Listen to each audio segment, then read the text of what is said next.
یاد رکھیے گا، پیغام دے رہا ہوں عشرے کا، امام کو امام کے لیے پکاریے، امام کے لیے بلائیے، امام کو کسی شے کے لیے مت بلائیے، اے مولا آ جائیے میرا مال بڑھ جائے، اے مولا آ جائیے میرا گھر بڑا ہو جائے، اے مولا آ جائیے مجھے گاڑی مل جائے، جی نہیں اے مولا بس آپ آ جائیے۔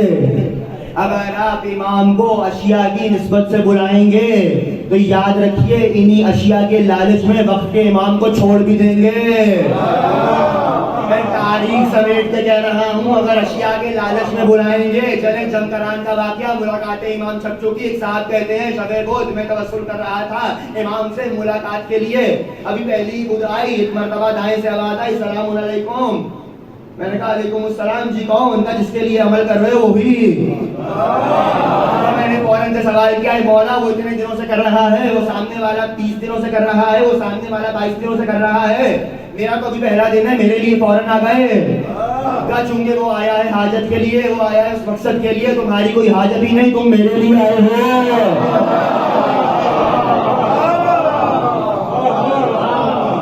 اس کی حاجت ہم بر کر دیں گے، اس کی حاجت ہم روا کر دیں گے، مگر تم تو آئی ہی میرے لیے ہو۔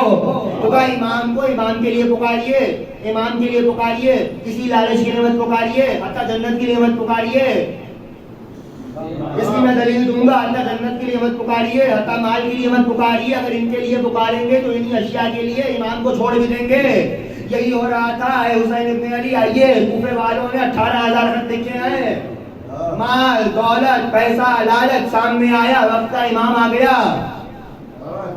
اس لالچ سے وقت کا امام تنہا ہو گیا۔